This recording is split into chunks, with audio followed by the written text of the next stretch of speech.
you've also got to self-custody your Bitcoin to truly own it. If you are holding your Bitcoin on an exchange or some other third-party platform, you don't own that Bitcoin. If your Bitcoin is not stored on a self-custody wallet where you own the 12-word seed key, you don't really own that Bitcoin. So the question is, how do I buy Bitcoin and how do I self-custody Bitcoin? That's what we're going to talk about today. So you've created your Blue Wallet and you want to use CashApp to buy your Bitcoin and self-custody that Bitcoin. I'm assuming that you've already got the CashApp app downloaded and that you've already got an account. Let's just buy some Bitcoin. I'm going to tap on the big blue button that says buy. Who could have guessed? I'm going to tap $10. It looks like they've got some different order types. So you can do a custom purchase order, which I do like. I really would like that on Strike. Like, hey, if it comes down to this price, buy X amount or whatever. I think that would be really cool. And then you can also set up the auto invest so that you can do it on a regular recurring basis, which is good. So we're just going to do a one-time purchase order. We're going to do a one-time order, $10. I'm going to tap the next button. It's going to ask me for my face. And now I want to pause here for a second before we confirm this. So look at this. So funding source, Cash App, $10. Amount is 43,931 sats. Exchange rate, so that's our cost basis of $22,262. Symbol is BTC. We're buying Bitcoin. Now, the total Bitcoin purchase is $9.78. Fees, 22 cents. Notice that we've now got fees entering the equation, where as Strike, we did not. Griff, what do you got? I would just like to say, because I don't know, do you have the wallet feature on your Cash App? I believe I do. Okay. I'm just wondering because I know Cash App, I've seen on the headlines that they claim some sort of Lightning Network capability. So I'm surprised. Yeah. Have you ever used it before?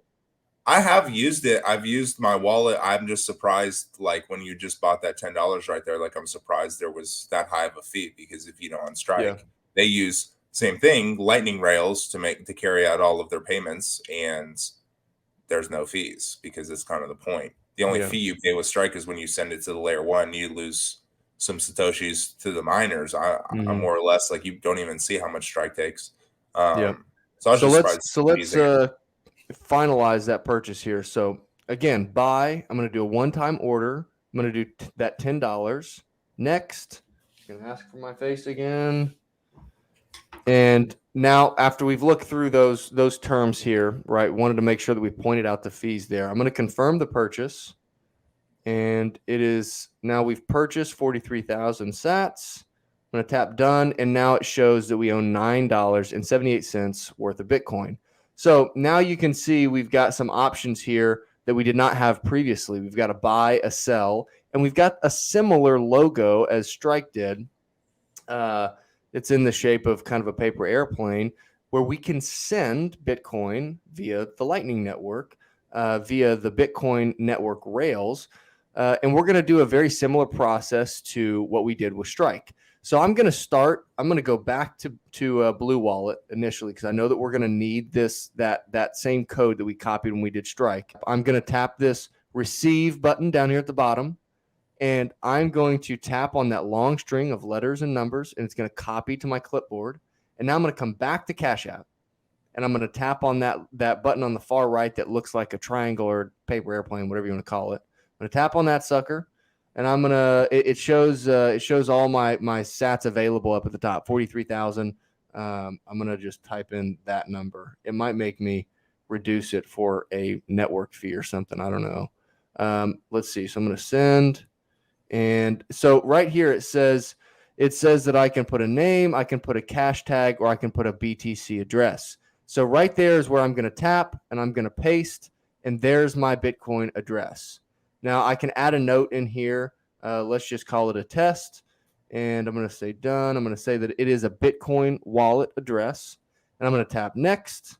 It's going to ask for my face again, and it looks like you got a couple of options here. Of what you want to do here. I'm probably just going to do a rush. I don't really need this thing to go super quick. So you can see here that says arrives in about 2 hours. I think these third parties, they've got their own internal, like, it has to be confirmed X amount of times before we release it as a complete transaction. That's all that this is. So you can pay a higher transaction fee if you want it to show up in your Blue Wallet quicker. There's not really much need to do that. So I typically don't. So I'm going to do the one with the least amount of fee, right?